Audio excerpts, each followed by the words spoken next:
No vamos a ganar la mayoría del tiempo. La mayoría del tiempo vamos a perder. Y si creemos, nos compramos esta idea de que nuestro único propósito, nuestro único objetivo es la medalla en sí. Yo soy muy de terapia tradicional, o sea, pues de terapia clínica, pero claro, como no soy deportista, no sé cuál sería el enfoque de un psicólogo deportivo. Creía que era algo relativamente sencillo de adoptar siendo psicólogo. Creía que era algo muy similar.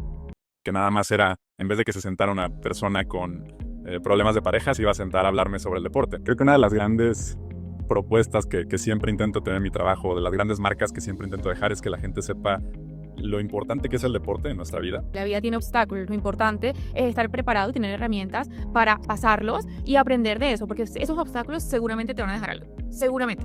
Efectivamente el camino es difícil y que efectivamente es la norma que batallemos y que tengamos obstáculos. Eso es lo normal, eso es lo esperado, eso es lo que tiene que ser y que no nos sorprendamos de ese camino. Qué gran como takeaway me llevo, porque al final lo mismo que pasa en el deporte también pasa en las empresas. Sí, hoy no salió, hoy se cayó el cliente, hoy no te salió el proyecto, hoy de pronto la presentación no salió bien, pero el día siguiente existe, está garantizado. No sé si has escuchado del Marshmallow Test, No. ¿no? Un experimento muy famoso en donde ponían a niños y les ponían marshmallows y les decían, Yo como líder, o sea, yo creo que mi equipo, si escucha esto, se va a ver identificado. Yo siempre la pregunta es, ¿cuál es el deadline? ¿Cuál es el deadline? Porque claro, si dejamos cosas abiertas, nunca se hacen. Nunca se hacen, y lo más fácil como ser humano es uno, ay, esta semana no, hoy no. Y sigo, y llega diciembre y yo no he hecho nada. Yo inclusive para mis cosas personales, yo me pongo deadline y la gente pensará, esta mujer es una cuadriculada, loca, ¿sabes? Como que, pero es que si no, no avanzo. O sea, yo sé que en julio tengo que llegar a esto, en agosto tengo que llegar a esto. Y se vale, hay veces que yo digo, bueno, de pronto este mes por X o Y cosas que no controlo, eso me va a tocar patearlo un poquito. Pero tengo el diálogo conmigo misma. creo que cuando uno se va a enfrentar a un reto llegan un montón de miedos, llegan un montón de sensaciones, de ansiedades, de incomodidades.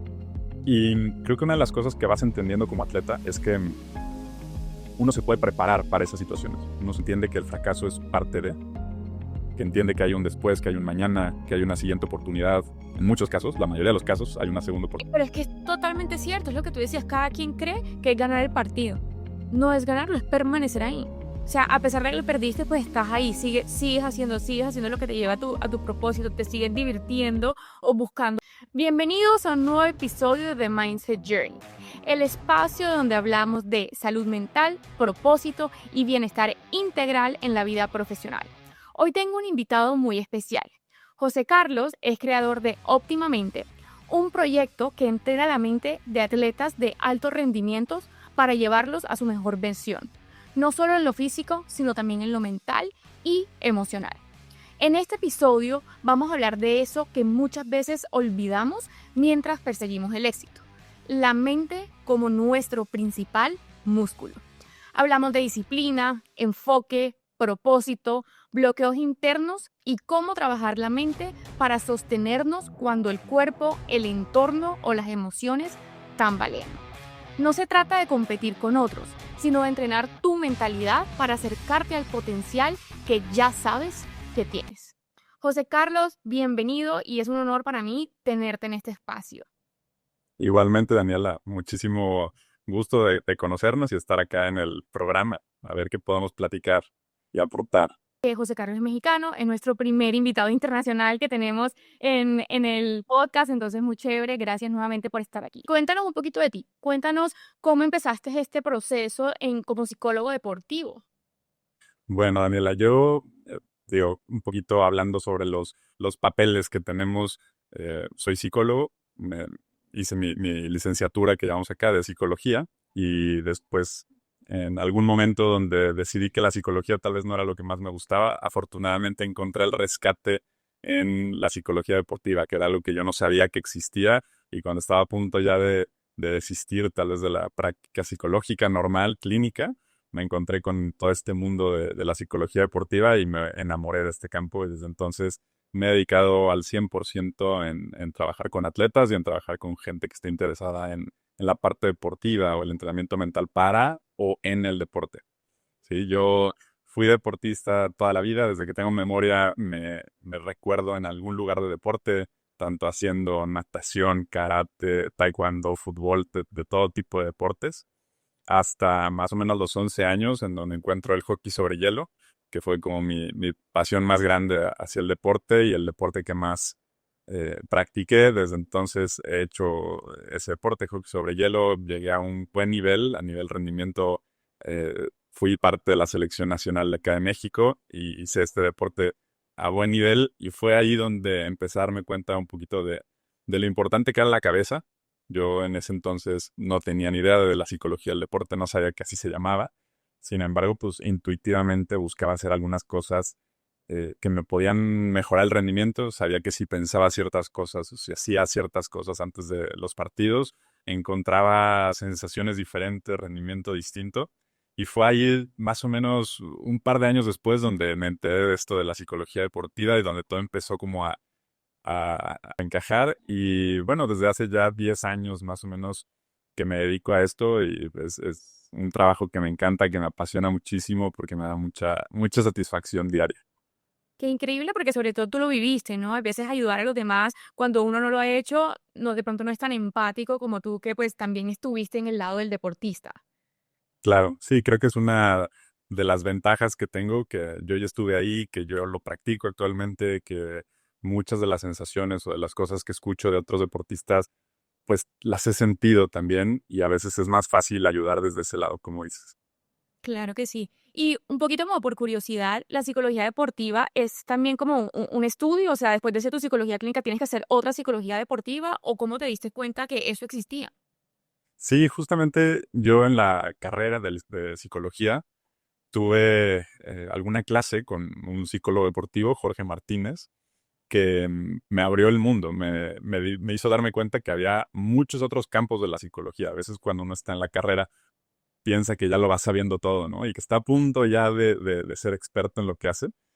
Y bueno, definitivamente cuando empecé a ver esto de la psicología del deporte me di cuenta que era un mundo totalmente diferente. Tanto así que yo antes de hacer la maestría en psicología del deporte, creía que era algo relativamente sencillo de adoptar siendo psicólogo. Creía que era algo muy similar, que nada más era, en vez de que se sentara una persona con problemas de pareja, se iba a sentar a hablarme sobre el deporte. Pero realmente después de hacer la maestría me di cuenta que somos profesionales muy distintos y por lo tanto sí el psicólogo deportivo es una profesión que hay que especializarse porque son cosas muy diferentes, son problemas, formas de abordar, formas de ver los problemas muy diferentes a la psicología clínica. Entonces, sí, el psicólogo deportivo se especializa como tal. Claro, hay psicólogos clínicos que se dicen psicólogos deportivos, pero bueno, ahí cada quien cómo maneja sus prácticas y su profesionalización, pero sí, yo una vez que hice la maestría me di cuenta que era fundamental que lo hubiera hecho y estoy seguro que si siguiera avanzando en estudios me daría cuenta que todavía hay más y más y más. Siempre, uno no puede parar de estudiar. Creo que cada vez, y sobre todo con este mundo tan cambiante, cada vez salen cosas nuevas que uno tiene que estar un poco como a la vanguardia. Qué interesante y también estoy muy emocionada porque nunca en mi vida he hablado con un psicólogo deportivo. Entonces también yo soy muy de terapia tradicional, o sea, pues de terapia clínica, pues yo soy la paciente que va siempre a terapia, pero claro, como no soy deportista, no sé cuál sería el enfoque de un psicólogo deportivo. Pero hablando de eso, ¿qué esperas que se lleve la audiencia a este episodio? O sea, cuando nos terminen de escuchar, ¿qué es ese mensaje que les quieres dejar? Creo que una de las grandes propuestas que siempre intento tener en mi trabajo, de las grandes marcas que siempre intento dejar, es que la gente sepa lo importante que es el deporte en nuestra vida. El ver el deporte no como un lujo que podamos hacer de vez en cuando en nuestros tiempos libres, sino que tenemos que verlo como una obligación prácticamente de nuestro día a día, un hábito que tenemos que hacer. Entonces, si pudiera dejar algo, sería eso, el saber que tenemos que hacer actividad física. Si pudiera cambiar la palabra de tenemos, tal vez que queremos hacer actividad física todos los días, queremos hacer deporte. Creo que eso me encantaría que la gente se llevara. Aprender a hacerlo, creo que es importante, aprender a hacer la actividad física de que cada quien necesita y en la medida que cada quien necesita. Pero ese es un gran punto que me gustaría dejar. Y por otro lado, que eh, el rendimiento, el éxito deportivo y el éxito también fuera del deporte, nuestra vida laboral, es a veces un poco más complejo de lo que hoy en día las redes o los libros de autoayuda nos cuentan.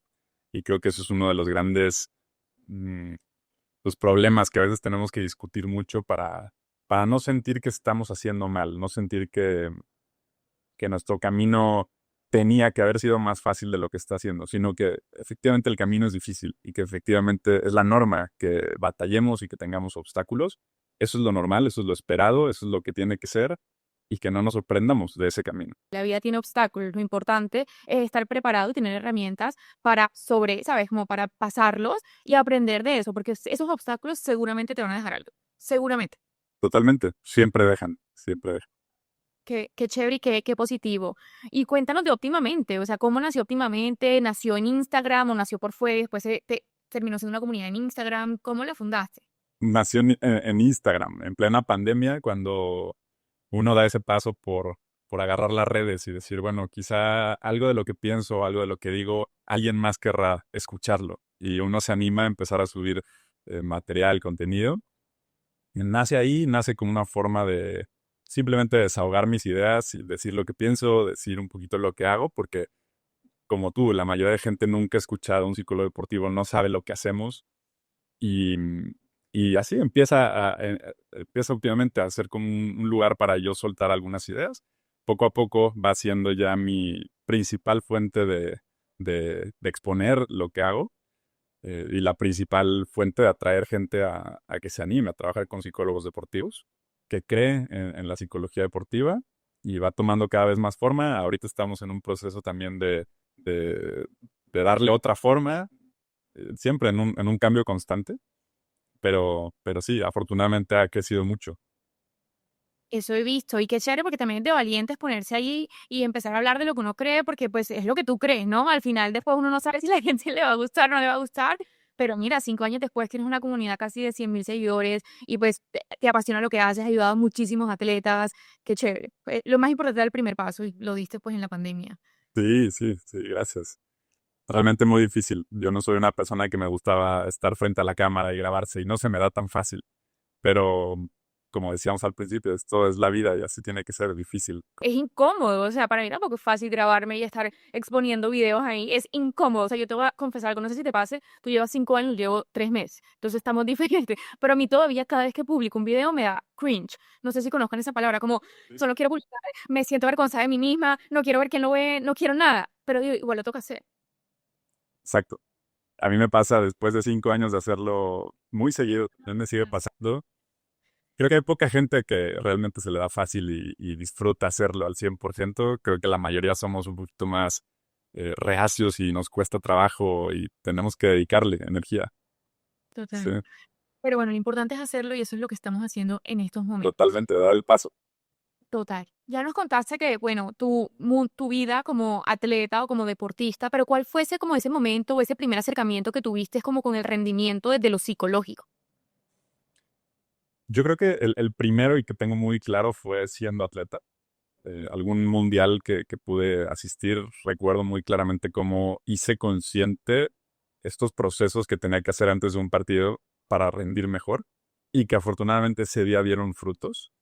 Eh, Ese día gané como el mejor jugador del partido y además ganamos el partido. Fue una muy buena sensación. Creo que ese fue un momento clave en lo que hago, porque sé que cosas que podemos hacer en nuestro día a día afectan la forma en la que pensamos, en la forma en la que nos sentimos.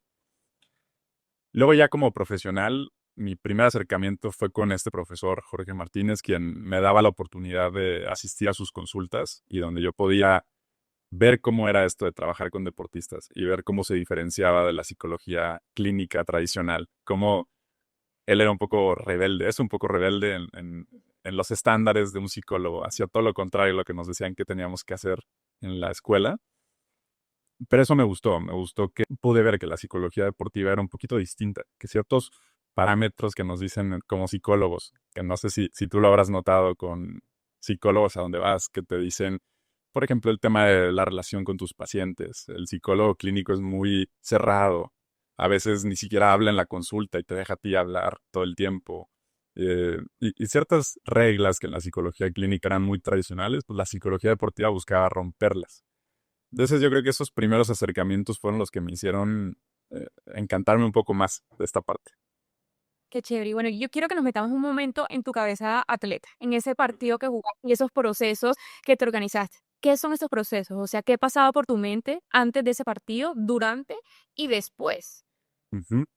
Bueno, tanto a mí como a todo deportista y todo emprendedor, creo que cuando uno se va a enfrentar a un reto llegan un montón de miedos, llegan un montón de sensaciones, de ansiedades, de incomodidades.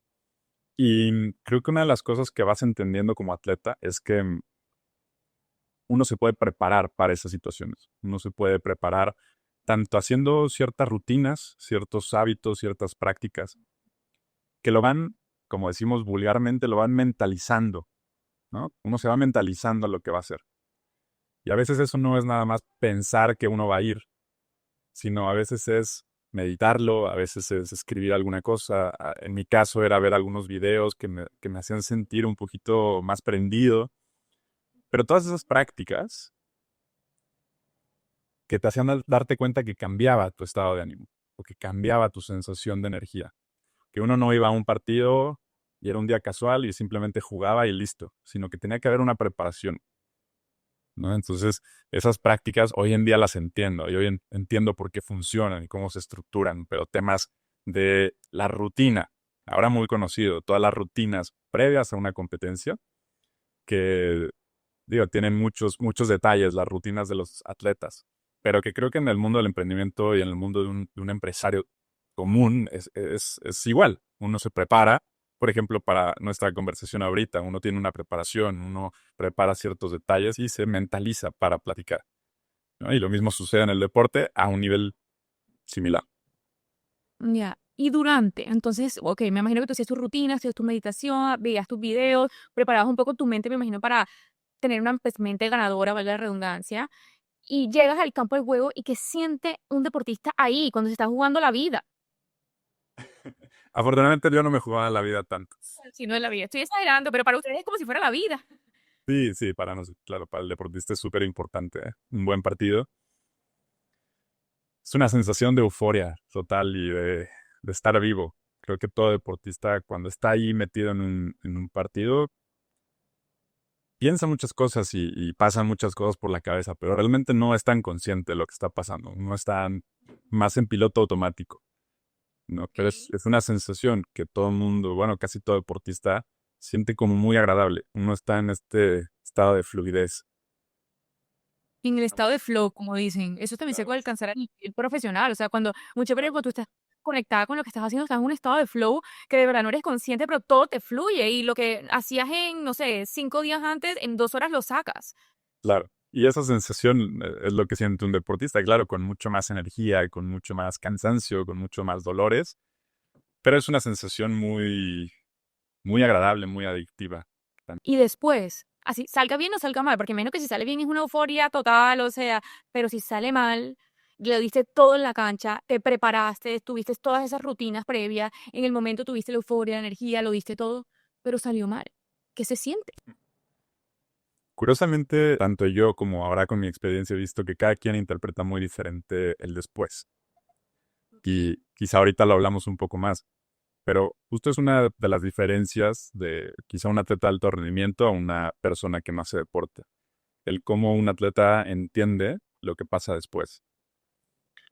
Creo que un Ok. atleta de alto rendimiento entiende que el fracaso es parte de, que entiende que hay un después, que hay un mañana, que hay una siguiente oportunidad. En muchos casos, la mayoría de los casos, hay una segunda oportunidad.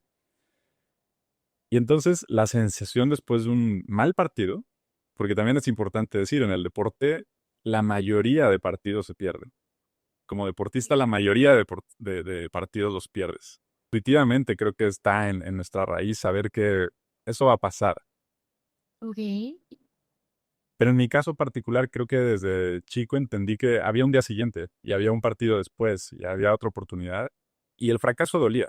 El fracaso duele, claro. O sea, uno sale del partido, tanta emoción y a la fecha, ya siendo psicólogo deportivo, también me duele perder. No me gusta. Claro.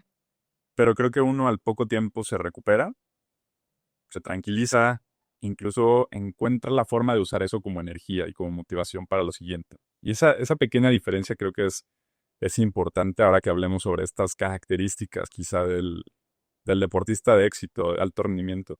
Creo que eso es un importante, el cómo nos levantamos, que el deporte te enseña a hacerlo.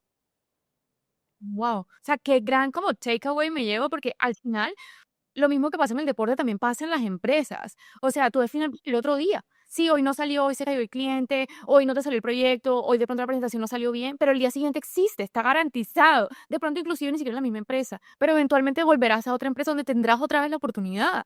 Entonces, qué bonito sería como traerse esa mentalidad para este lado, como que el fracaso es parte de y siempre va a haber un día siguiente, siempre va a haber otra partida.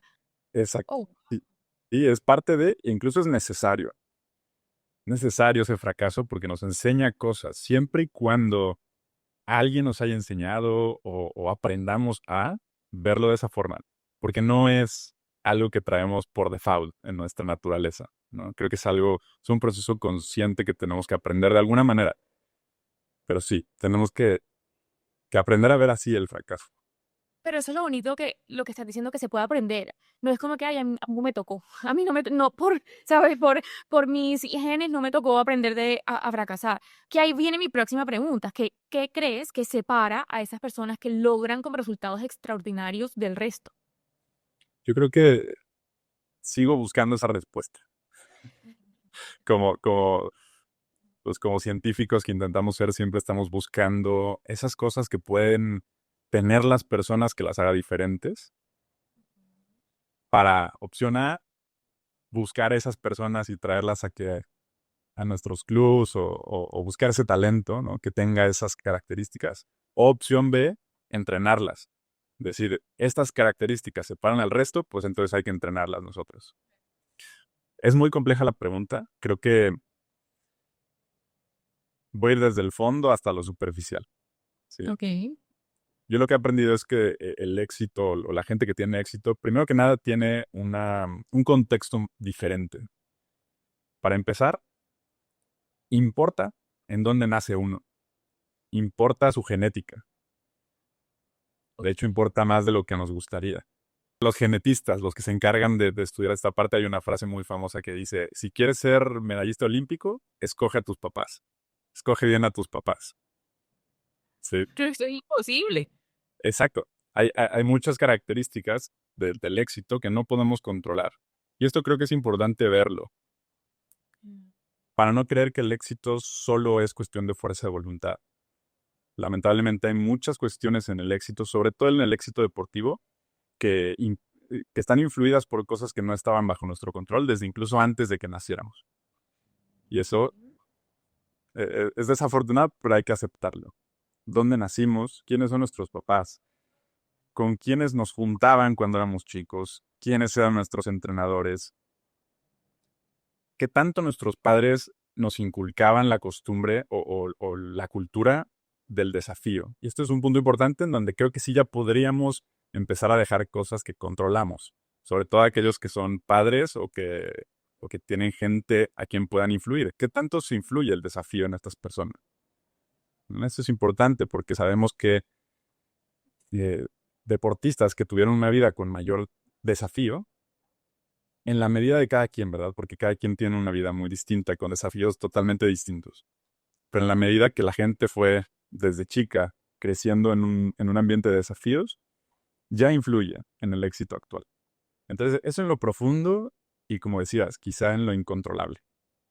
Pero después hay cosas que van siendo más controlables, más entrenables, más modificables. Por ejemplo, las características de personalidad de los deportistas de éxito. No hay una receta, obviamente, pero sí sabemos que los deportistas de éxito por lo general tienen mayor perseverancia. Actualmente hay una variable que llamamos grit, no sé si la conoces. No. La grit, el grit es como la perseverancia y el esfuerzo. Los deportistas con mucha perseverancia y que se esfuerzan mucho sabemos que tienen mayores probabilidades de llegar al éxito. Esos que no se rinden ante la adversidad y que siguen y siguen y siguen. Te iba a preguntar, o sea, persistencia en el sentido de así me caiga, me vuelvo a levantar y me vuelvo a levantar y me vuelvo a levantar. Exacto. Y esta capacidad de poner pequeñas metas a corto plazo, que ahorita hablamos de esa parte más de habilidades, pero en un principio esta característica de la personalidad, que intuitivamente saben qué sigue, o que buscan el qué sigue, que me caí, pero qué sigue, ¿sí? Entonces, esta perseverancia y esfuerzo es muy característica. Por otro lado, la capacidad de inhibir los distractores. Curiosamente, el deportista, la persona de éxito, es muy buena distrayéndose de los distractores, distrayéndose de sus pasiones, inhibiendo toda esa información que lo puede distraer. ¿Y eso qué es? Alcohol, fiestas. Alcohol, fiestas, los placeres fáciles y rápidos. Curiosamente, la gente de éxito es muy buena haciendo eso. No sé si has escuchado del Marshmallow Test, No. ¿no? Un experimento muy famoso en donde ponían a niños y les ponían marshmallows Ujú. y les decían, si tú esperas, no me acuerdo cuánto tiempo, creo que 15 minutos, sin comerte el marshmallow, te vamos a dar otros, te vamos a dar dos y ya te los puedes comer. Y los dejan en una habitación y graban en ese momento.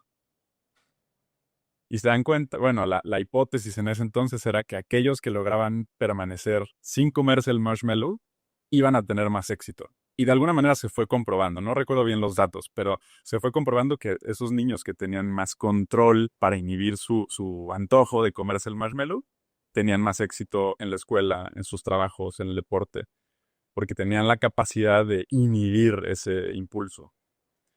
Actualmente creemos que no era solo la capacidad de inhibir el hambre o el antojo de comerse el marshmallow, sino que tenía mucho que ver su capacidad de distraerse. Porque al revisar las grabaciones que hacían de estos niños, veían cómo no era que no quisieran comérselo, sino que buscaban estrategias para distraerse. Es una de las características que también vemos en los deportistas. Saben cómo distraerse para enfocarse en lo que es importante. Es una característica curiosa. Entender que, o sea, que más allá, o sea, que hay un esfuerzo y que después hay una recompensa, porque mucha gente quiere la recompensa ya. Y si tú sabes que de pronto en este momento vas a incomodarte un poco, vas a sufrir, vas a tener que tener como la atención en otra parte para no comerte más melo, pero sabes que hay algo del otro lado, vale la pena esperar. O sea, a mí me pasaba mucho, no sé, cuando yo estaba emprendiendo, cuando estaba empezando, yo era todo. O sea, yo era la CEO, la que servía los tintos, la que vendía, la que cerraba, la que barría. Y yo decía, pucha, esto no es lo que me vendieron del emprendimiento, pero sabía que si o sea, lo hacía y lo trabajaba, eventualmente iba a llegar a un punto que iba a tener un equipo y que sí me iba a poder dedicar a lo que yo tenía que dedicarme. Pero es tener claro que el otro lado y que el sacrificio te lleva, digamos, a esa meta que te estás poniendo. No en todos los casos, claramente, hay veces que no te vas a llegar, Claro. pero pues hay veces que sí, a Que, mí me pasó. que es otra característica importante. Además de esa perseverancia que tú tenías, tenías además esta sensación de propósito, sensación de que iba hacia un lugar lo que estabas haciendo, que también es, a veces lo damos por hecho, creemos que todo el mundo lo tiene y todo el mundo lo piensa, pero es menos común de lo que pensamos. Esta sensación de que lo que estoy haciendo va a tener cierto valor, incluso va a aportar a alguien más. También es un valor bien importante y una característica que podríamos decir es de la personalidad, pero se entrena, se puede mejorar y también representa muy bien lo que hace un deportista de éxito, el saber hacia dónde está yendo y por qué está yendo para allá. Pero tengo una pregunta un poco boba, pero me imagino que el propósito del deportista es ganar, o hay otro propósito que no necesariamente es como el éxito del partido. Es una pregunta, de hecho, muy interesante porque no creemos que es así. Y como adultos enseñamos mucho, lamentablemente enseñamos mucho como que el objetivo es ganar. Pero si nos ponemos a pensar, 9 de cada 10 niños empiezan el deporte por el hecho de disfrutar y por el hecho de estar con sus amigos y pasar el tiempo ahí.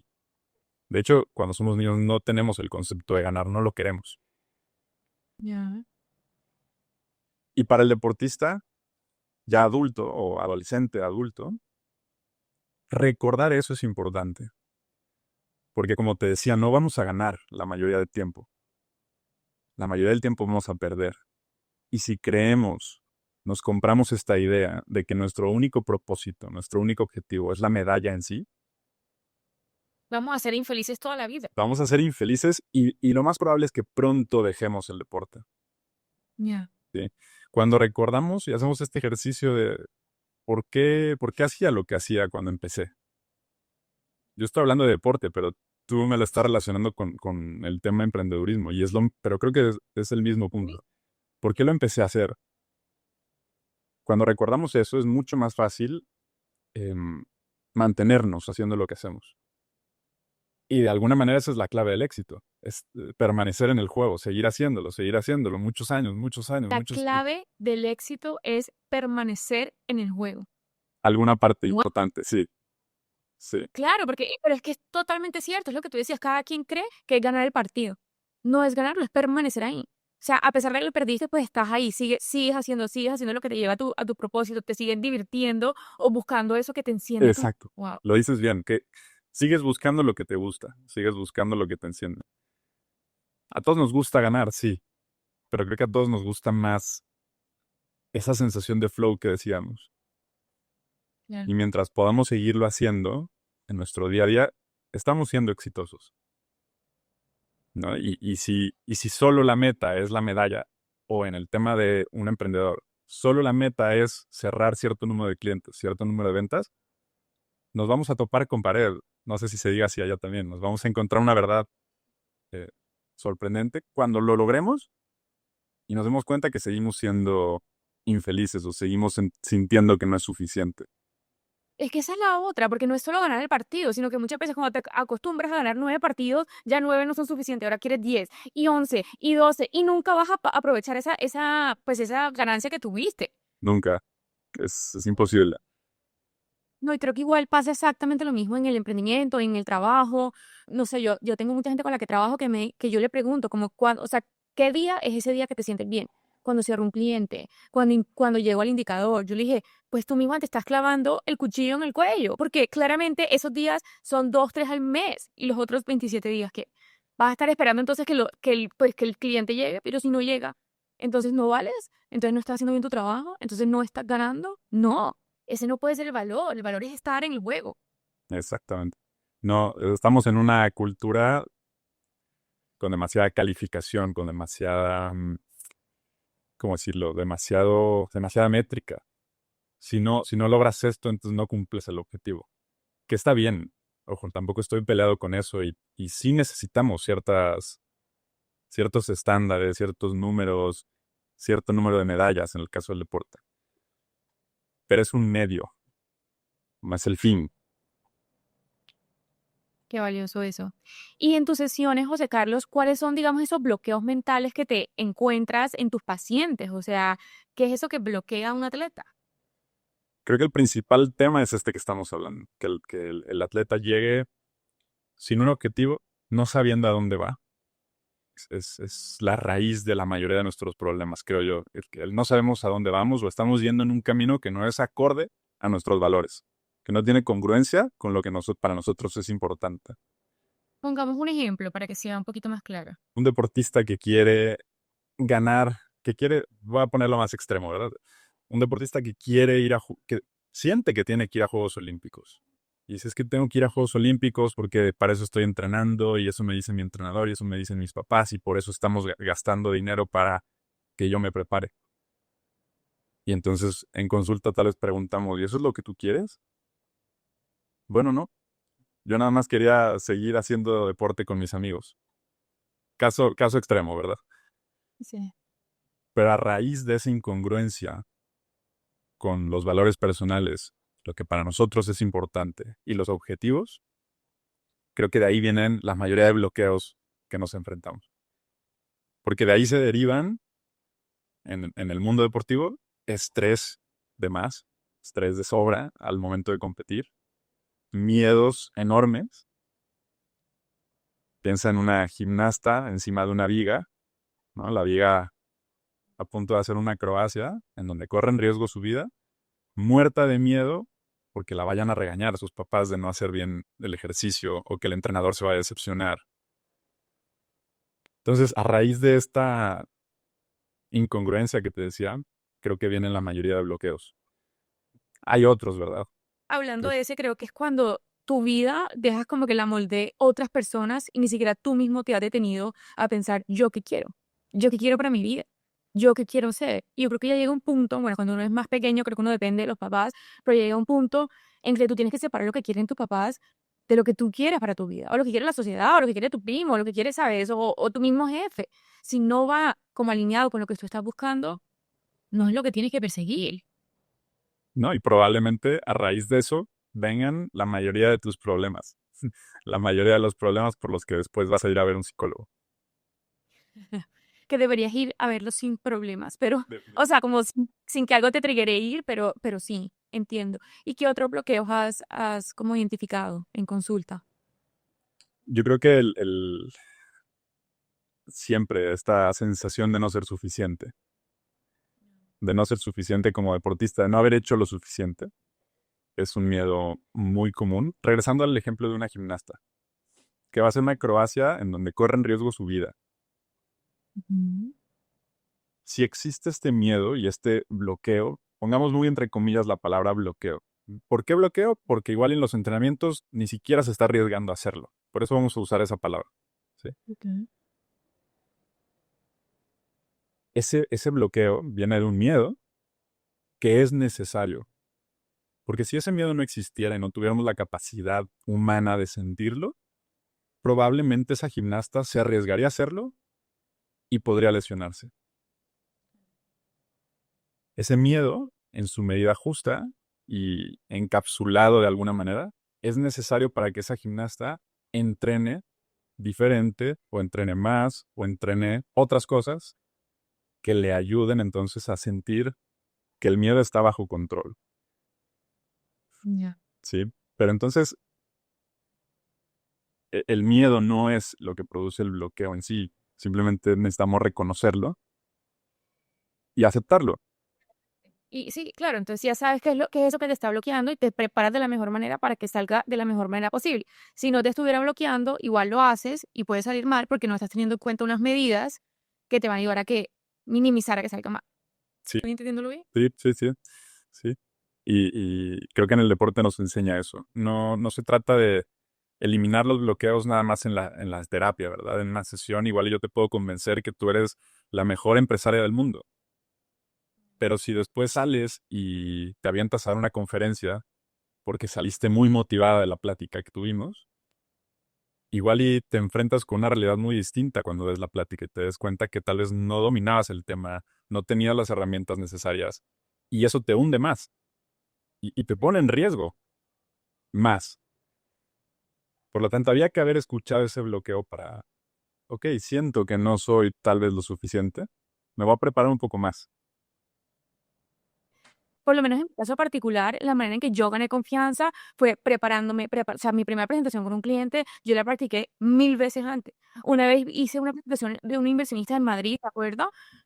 Pero no te puedo explicar la cantidad de veces que yo repetía la presentación hasta que la hice. Claramente la 10ª vez que la hice, pues ya sentía mucho más confianza porque toda la práctica había hecho antes y ya me había demostrado a mí misma que lo podía hacer, que podía tener buen manejo del escenario, del público y lo podía hacer. Pero la práctica y la preparación es importante porque muchas veces las personas quieren ser exitosas, quieren lograr una super medalla pues en el ámbito profesional, pero no se preparan.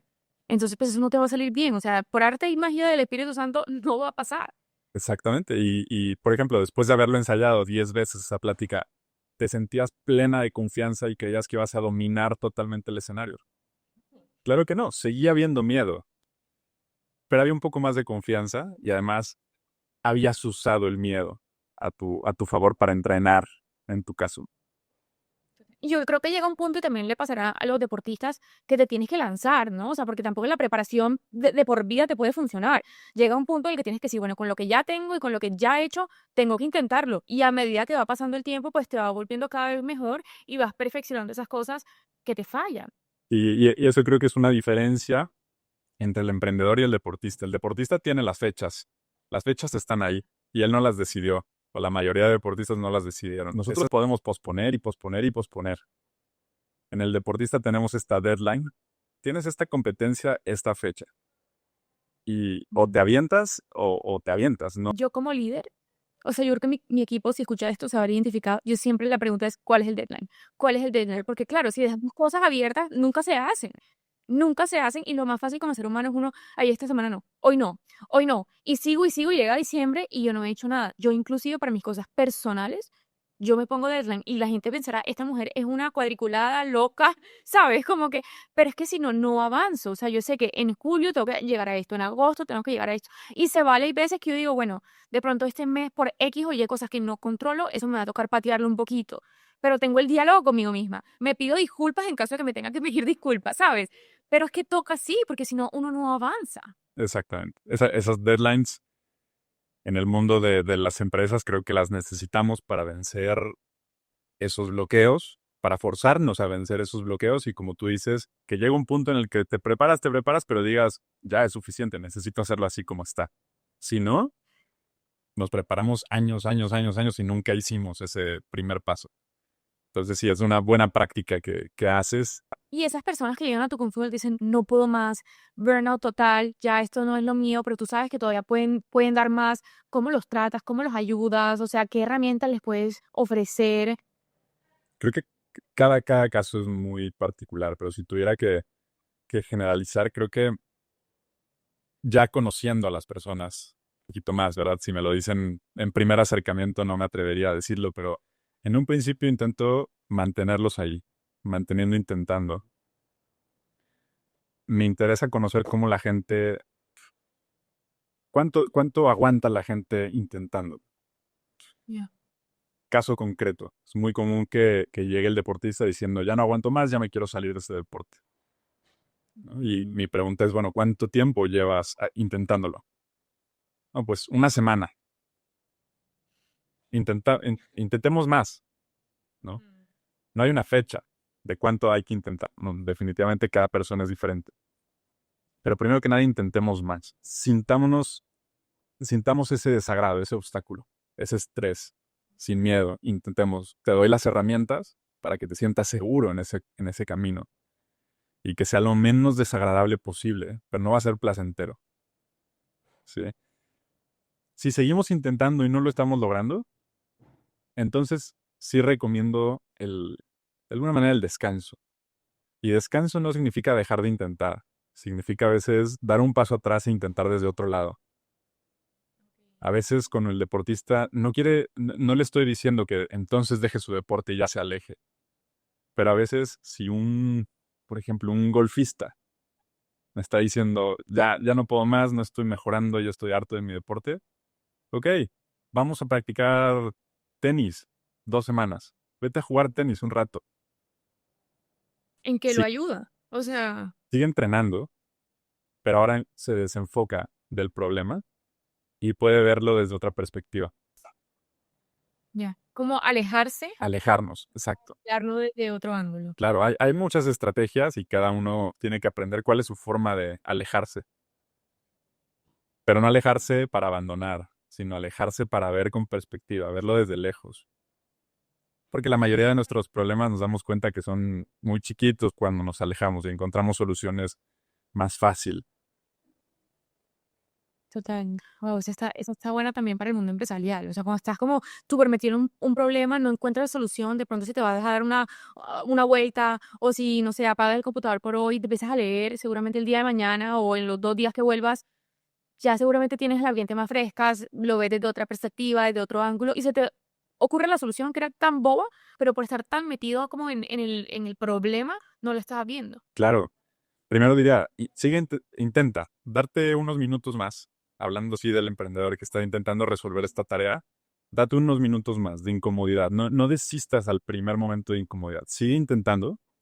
Intenta. Ya te esforzaste, ya avanzaste aunque sea ese 1%. Entonces sí, después da un paso para atrás, salte a caminar, haz otro deporte, haz otro trabajo, habla con alguien y después intenta regresar. La gran mayoría de veces se resuelve. Aunque es importante decir, hay veces que conviene sí escapar. Hay veces que sí conviene dejarlo. O sea, escapar es dejar el deporte. O sea, ya lo intenté y esto no es para mí, ¿sí? O sea, ¿cómo me doy cuenta de eso? Porque un momento, o sea, porque también es que ese es el punto, porque cuando uno tiene tanta persistencia, intento, pero ¿hasta cuándo momento sé que no es persistencia? Esto me lo decía alguien en otro podcast, no es persistencia, ya es terquedad, ya por ahí no es. Uno cómo se da cuenta de eso, y sobre todo pues un deportista, que imagino que es su sueño, es su hobby, es lo que han ido practicando, no sé, un determinado tiempo, dejarlo debe ser muy fuerte. Sí. Lamentablemente me ha tocado obligar a muchos deportistas a dejarlo. No es, Sí, pero o sea, ¿cuál es la razón de fondo? mi métrica suele ser cuando afecta su vida, cuando afecta partes de su vida que son más importantes. cuando afecta su salud, cuando afecta su sueño, cuando afecta su alimentación, cuando afecta la forma en la que se relaciona, cuando el deportista ya no puede dormir porque no está logrando los objetivos. En ese momento, y si ya lleva muchos meses así, intento que cambiemos el, el- el problema, ¿no? Vámonos mejor a otro deporte. Nunca voy a recomendar que alguien deje de hacer deporte, pero igual y sí lo tengo que sacar de ese deporte que está haciendo. Y creo que eso se aplica del otro lado, o sea, cualquier trabajo que te esté afectando tu sueño, tu alimentación, tu salud, tu tiempo con tu familia, o sea, eso es un trabajo que no vale la pena sostener. Y seguramente habrán otros más trabajos y otras más cosas, otros más emprendimientos que puedas hacer y que vayan más alineados con lo que tú estás buscando. Y volvemos a lo que hablamos, que tiene que estar alineado con tu propósito y lo que tú y tus valores, porque si no, por más de que intentes, lo que estás haciendo es derrumbándote. Sí, y hay una sutil diferencia como en esta sensación de que uno tiene que ser adicto al trabajo, a que uno sea apasionado a su trabajo. Es una diferencia muy sutil. Creo que justo el que es adicto al trabajo va a encontrar que le empieza a perjudicar en sus áreas de vida. El que es apasionado le va a ser fácil de pronto pausar para atender esas otras partes de su vida. Y en el trabajo funciona igual. Uno sigue perseverando y uno sí va a afectar áreas de su vida, sobre todo el emprendedor que tiene tanto trabajo que hacer por él mismo, ¿verdad? Tiene que pasar más horas, tiene que hacer más esfuerzo. No es una vida de 3 horas al día de trabajo. Tú lo sabes, es muchísima entrega. Siento que todos los extremos son malos y tampoco podemos. Porque entonces la fácil es, bueno, renuncio, esto no es para mí, porque también hay, lo que hablamos al principio, también hay sacrificio, no es fácil, es un camino difícil, es un camino que, es un camino que hay que eliminar distractores. Hay que estar enfocado en nuestro propósito, hay que tener un plan y estar alineados hacia lo que queremos lograr. Pero ya, si hacemos todo eso y hay un punto en el que igual esto me está afectando otras áreas de mi vida que también son importantes para mí, ahí es donde digo, bueno, de pronto es que no es lo que tengo que hacer para mí. Pero no quiere decir que va a ser fácil porque nunca va a ser fácil. Y eso es lo que me gustaría como recalcar acá porque la gente no se quiere forzar. Y hay que forzarse. Y hay que tener disciplina, ¿no? Porque si no, uno no logra nada, ni ser atleta, ni ser emprendedor, ni ser líder, ni ser nada. Exacto. Creo que una de esas características que preguntábamos al inicio de un atleta de alto rendimiento es que entiende de forma diferente el sacrificio y el esfuerzo. Lo percibe diferente, lo ve como agradable incluso. Por ejemplo, el dolor físico, ¿no? Imagínate un ciclista sufriendo en las piernas, apenas puede respirar. Para nosotros que no somos ciclistas, esa sensación la describiríamos como muy desagradable, ¿no? Y querríamos evitarla. El ciclista incluso la aprecia, entiende el esfuerzo diferente. Y Oh, wow. trasladándolo a lo que tú decías, creo que como emprendedor tenemos que amar un poquito el sacrificio y encontrar ese gusto por a veces sí, sacrificar cosas de nuestra vida personal por lo que estamos haciendo. Es desagradable, sí, sí es desagradable. Pero si seguimos etiquetándolo como es que es una responsabilidad y tengo que hacer esto y es mi obligación, entonces el esfuerzo se malentiende. Entonces hay que seguirlo haciendo, hay que encontrar el amor en ese esfuerzo y en esos obstáculos y ver cuánto tiempo va a perjudicar en nuestra vida. Si de repente volteamos atrás y llevamos meses afectándonos esas otras áreas, quizás es momento de dar un paso atrás. Pero si vamos a dedicarle 2 semanas, un mes, 3 meses y vamos a sacrificar esas áreas, creo que seguimos en el camino correcto. Y ahí no te sugeriría salirte de ese deporte o salirte de ese trabajo. Claro. ¿Y qué rutinas diarias o qué hábitos nos podrías como recomendar para entrenar la mente y para precisamente seguir con perseverancia y empezar a abrazar un poco ese sacrificio y esos obstáculos que van a venir en el camino? Más que hábitos, creo que hay 5 áreas de nuestra vida que tenemos que continuamente ir puliendo o continuamente estar alimentando. Por un lado, Ujú. la actividad física. Ese es un no negociable. Tenemos que encontrar la manera de hacer actividad física. Ahorita me voy quizá a los hábitos más concretos, pero a manera de áreas, actividad física, tenemos que descansar bien. Descansar significa sueño, significa tiempo libre, significa ejercicios de recuperación, como hacemos en el deporte, estiramientos, todo lo que tiene que ver con recuperar es fundamental. Alimentación, obviamente, tener una alimentación lo más balanceada posible, de la mejor calidad posible. Tener buenas relaciones, aprender a relacionarnos constantemente, tener amigos, buscar salir con gente. Y por otro lado, gestionar nuestro estrés.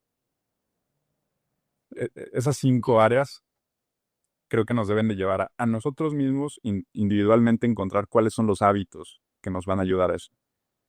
Pero ¿qué es gestionar el estrés? Hablando ya de hábitos en particular, por ejemplo, la meditación. ¿Voy a adquirir la meditación en mi vida o no? ¿Voy a buscar en las mañanas, sentarme a hacer un ejercicio de meditación? ¿O voy a aprender algún ejercicio de respiración para cuando esté en el trabajo? ¿Voy a dedicarle 5 minutos a un trabajo de respiración? ¿O voy a aprender a tomar siestas a la mitad del día? ¿O voy a aprender a leer en la noche? Todos estos hábitos que nos ayuden a manejar nuestro estrés del día. Pero por eso no me gusta recomendar hábitos, porque cada quien creo que somos muy diferentes y tenemos estilos de vida diferentes, gustos diferentes, necesidades diferentes. Pero sobre estas 5 áreas podemos ir encontrando cuáles son los hábitos importantes para nosotros.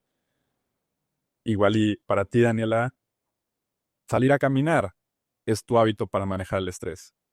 Pero quizá para mí es escuchar música, Claro. ¿no? Y Sí, sí ha pasado que todo el mundo sale en redes sociales hablando de hábitos, entonces uno cree que tiene que hacer 150 cosas, meditar, correr, tomar jugo verde, caminar, hacer yoga, voltearte y de todo, y después tampoco la vida te da para hacer tantas cosas. Entonces hay que hacer lo que a uno de verdad le ayude, como a canalizar toda esa energía y dedicarse pues a estas 5 cosas que nos mencionas que creo que son muy valiosas.